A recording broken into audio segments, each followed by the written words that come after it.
Ndabaramukije bakunzi mwese wa televiziyo Renaissance muriko muradukurikira ni ryasango ry'amakuru muri Kirundi tugira duhere ku nkuru yagize.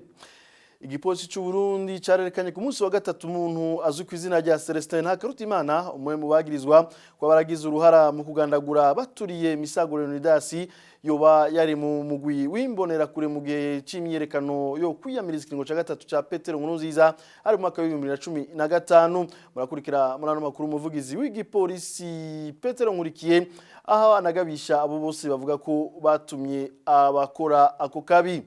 Mu bari batunganije isekeza Alto 3e manda bemeza ko bibabaje kubona ivyo vyarabaye kandi bo bari bafise intumbero yuko kugira imyerekano mu mutekano bakiyumvira ko vyoba vyatunganijwe n'abakozi b'ubutegetsi kugira bonone iyo myerekano. Ishirahamwe naryo UNESCO risaba abamenyesha makuru gukora bakurikije amategeko na cyane mu bihe vy'amatora yo mu mwaka wa 2020. Iyo shirahamwe rikanabemerera ko rizobafasha muri ico gikorwa. Mu mpera zano makuru naho turakubitira mu gisagara ca Kigali aho bamwe mu gwaruka rw'impunzi z'abarundi bariko barakurikirana inyigisho zijanye n'amahoteli, inyigisho zifashwe mu mugongo n'ikigo Oasis of Peace. Reka subire ndabipfurize ikaze.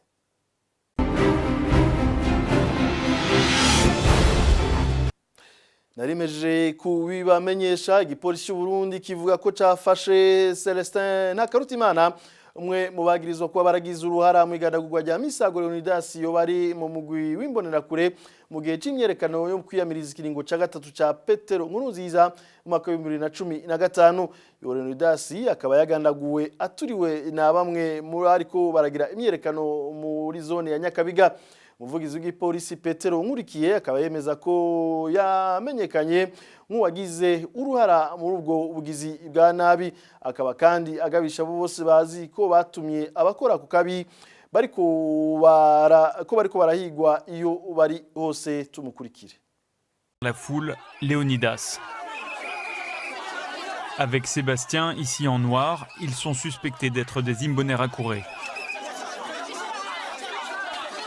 Un tribunal est improvisé à même le trottoir. Mais Léonidas, lui, a été brûlé vif.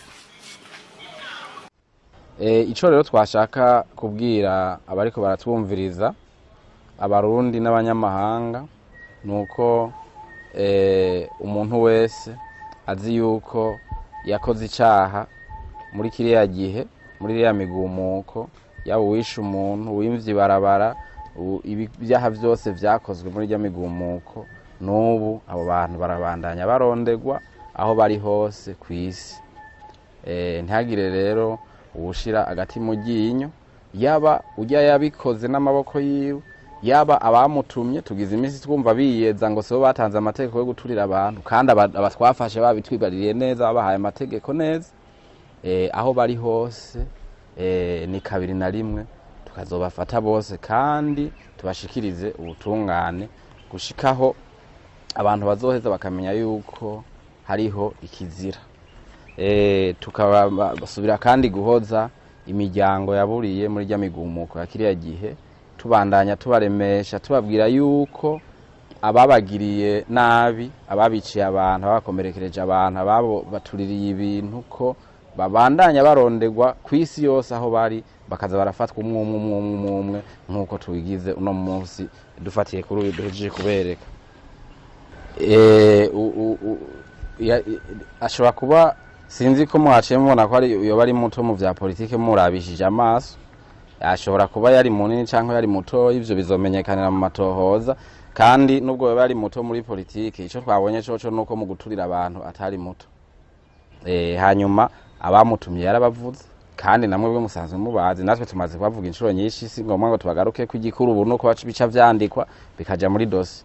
Nabo iyo bari birirwa bariyeza hariya muri bimwe vy'agatekazi na muntu bagiriza ahubwo leta twebwe ingaha dukomeza dufata abo batumye kandi tubakorera amadosiye kugira bayarunkire mu butungane maze baheze babone gukubitwa intahe mu gahanga. Aya masanamu tukaba tuyakesha televiziyo Mashariki. Unimba by'ukuri yo Celestin yiyemerera ko yari mu baturiye Leonidas Misago amategeko nakurikizwe kandi ubarizwe n'uburenganzira bwiwe. nivyo nibivugwa na Pacifique Ninahazwe mu bari barongo isekeza ariko 3e manda avuga ko bibabaje kubona ivyo vyarabaye kandi bo bari bafise intumbero yo kugira imyerekano mu mutekano. Ivyo akavuga ko bituma yiyumvira ko vyoba byatunganijwe n'abakozi b'ubutegetsi b'u Burundi kugira bonone iyo myerekano. Aributsa kandi ko muri ico gihe biyamirije bikomeye bivuye ku mutima ubwo bwicanyi bwari buteye isoni. Kurikira Pacifique Ninahazwe twamwakwe ku murongo wa telefone. Twumvise itangazo ryasohowe n'umuvugizi w'igipolisi Petero Nkurikiye aho yerekanye umuntu avuga ko yiyemereye ko ari we yaturiye Leonidas Misago imbonerakure yiciwe mu Nyakabiga ku igenekerezo ry'indwi ukwezi kwa gatanu mu 2015. Ntituzi neza ko uyo ari we yabikoze, ariko abaye ari we yabikoze amategeko ategereza gukora akamuhana hakurikijwe amategeko y'u Burundi kandi hubahirijwe n'uburenganzira bwiwe. Ico nagomba kwibutsa ngaha nuko igihe Leonidas Misago yiciwe mu Nyakabiga vyatubabaje gose kandi twavyiyamirije mwisekeza Heart au 3e manda. Ivyo bintu twaravyiyamirije n'inguvu zacu zose, kanatsinda mwaranabonye ko haba imbere haba inyuma y'ivyabaye kuri Leonidas Misago atakintu nk'ico na kimwe cigeze kiba ahantu na hamwe, kuko ico gihe twaravuga tuti ntidushobora kwemera gusa n'uwo twariko turiyamiriza muri ico gihe, kuko wewe ico yakora ko ari gusesa amaraso y'abarundi, nayo twebwe twaharanire gwizwa shingiro n'amasezerano y'Arusha atavyo gusesa amaraso dushizemwo. Abariko bagira imyerekano muribuka ko bamanika amaboko bakanicara imbere y'iminwa y'inkoho z'igipolisi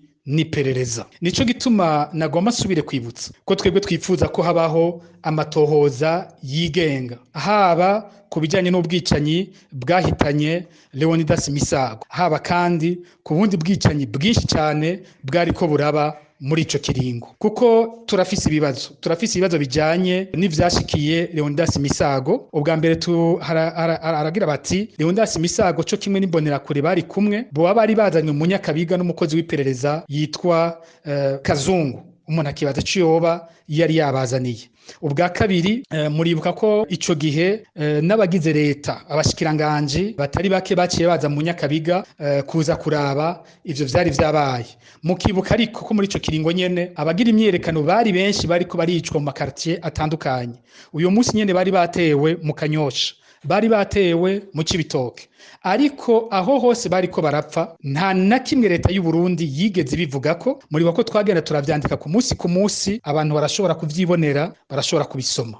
Muri ico kiringo twaravyandika abantu bose bariko barapfa. Gushika uyu munsi nta matohoza araba kuri abo bantu bariko barapfa, kandi abantu babikora bari abantu bazwi n'ubu bakiri mu nzego z'igipolisi n'iperereza ry'u Burundi. Nico gituma twibaza ko bishoboka gose ko iyicwa rya Misago Leonidas rishobora kuba ryarateguwe mu iperereza ry'u Burundi kugira ngo bacafuze imyerekano ariko irakogwa, bayite ko itari imyerekano y'amahoro nk'uko twabitegetse. Umuntu aranavyumvira mu majambo ariko aravugwa na Petero Nkurikiye ko ashaka kwambika ibara abantu azi neza ko ivyo ariko aravuga bitari vyo. Ikindi rero narangiriza ko ngaha no kwibutsa ko amabi yose igihugu kirimo, ivyago vyose turiko turabona mu Burundi, amagorwa yose abarundi bafise muri kino kiringo ariko ava ku muntu umwe, Petero Nkurunziza yihaye guhonyora ibwirizwa shingiro, ahonyora n'amasezerano y'Arusha yari yazaniye abarundi kubana mu mahoro no gusubira kumvikana. Uwo rero ategerezwa kuvyishura ibintu byose vyakozwe, impera n'imperuka hazo umunsi intaha izomukubita mu gahanga ku mabi yashikiye abarundi kandi abandanya no muri kino kiringo. Tuanaye n'amakuru twabateguriye. Abamenyesha amakuru bategerezwa gukora bakurikije amategeko na cyane mu bihe by'amatora. Ako nakamu gategwa n'ishirahamwe UNESCO, aho ni mu gihe yo shirahamwe ryatunganya ku munsi wa kabiri inyigisho zagenewe abamenyesha amakuru mu gisagara ca Bujumbura. Icegera cujejwe amakuru mu biro vya UNESCO mu karere avuga ko bazofasha muri ico gikorwa. L'appel que nous lançons à l'égard du journalisme.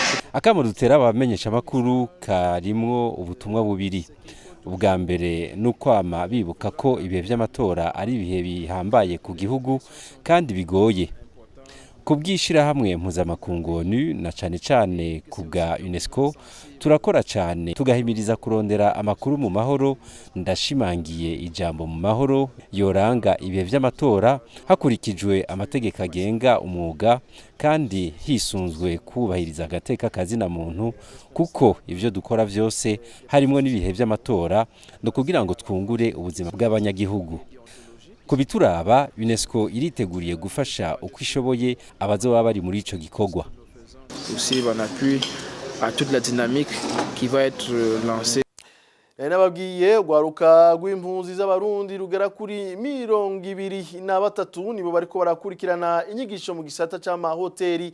Inyigisho zatanguye ku munsi wa mbere zikaba zifashwe mu mugongo n'ikigo Maison Shalom mu ntumbero yo kubandanya bafasha ugwaruka rwahunze.